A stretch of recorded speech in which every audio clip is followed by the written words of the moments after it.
ও তো 8 দিনই সংসার করেনি, আর তো বিয়ে হয়নি, সংসার কিভাবে করবে? বুবলি ব্ল্যাকমেইল করে সাকিবকে ফাঁসিয়ে আজকে বাচ্চাটা নিয়েছে।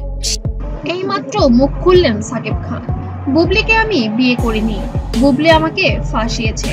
সাকিব খানের এমন বিস্ফোরক মন্তব্য নড়ে চড়ে বসেছে ঢালিউড পাড়া।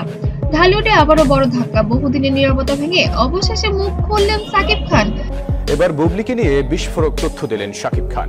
এর আগেও নাকি বুবলি অনেক সম্পর্কে জড়িয়েছেন। সবাই যেটাকে ভেবে নিয়েছিল বিয়ে, সেটাই নাকি ছিল একটা ফাঁদ। হ্যাঁ বন্ধুরা, সাকিব খানের দাবি তিনি বুবলিকে বিয়ে করেননি, বরং বুবলি তাকে ফাঁসিয়েছেন। বিষয়টা কতটা সত্যি, কি বললেন সাকিব, আজকের ভিডিওতে থাকছে পুরো ডিটেইলস। অবশ্যই ভিডিওটি না টেনে সম্পূর্ণ দেখবেন, তাহলেই বুঝতে পারবেন সাকিব খান কেন এই ধরনের বিস্ফোরক মন্তব্য করেছেন। এমনকি তার জীবনে বুবলির কোনো অস্তিত্ব নেই বলেও সাফ জানিয়ে দিয়েছেন ঢাকাই সিনেমার এই সুপারস্টার। বিস্তারিত জানাচ্ছেন ফারদিন সাহেব। এক সাক্ষাৎকারে সাকিব খান স্পষ্ট করে বলেন, আমি কখনো বুবলিকে বিয়ে করিনি, সবকিছুই ছিল সাজানো নাটক। আমাকে ফাঁদে ফেলে বুবলি নিজের সুবিধা নিয়েছে। এই বক্তব্যের পর থেকেই শোবিজ দুনিয়ায় শুরু হয়েছে তোলপাড়।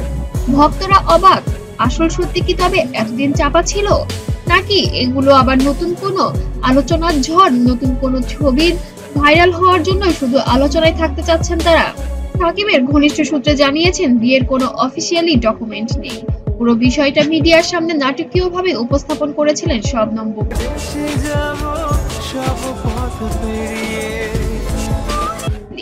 এমনকি সাকিবের কথায় বুবলি তার ব্যক্তিগত দুর্বলতাকে ব্যবহার করে গোপন সম্পর্ককে বিয়ে বলে চালিয়ে দিয়েছেন। এমন বক্তব্যের পর থেকেই আলোচনায় উঠেছে একটাই প্রশ্ন, তাহলে যেটা এতদিন আমরা বিশ্বাস করেছি সেটা কি আসলে মিথ্যা? সবই শুধুমাত্র বানানো একটি নাটক ছিল? তাহলে তার সন্তান কি তাহলে অবৈধ? অন্যদিকে অপবিশ্বাসের কাছে যখন এই প্রসঙ্গে জানতে চাওয়া হয়, তিনি বলেন, আমি সব সময় আইনের পথে চলেছি। এখন যদি সাকিব সত্যি করে এমন কিছু বলে থাকে, তবে এর প্রমাণ তারও দিতে হবে।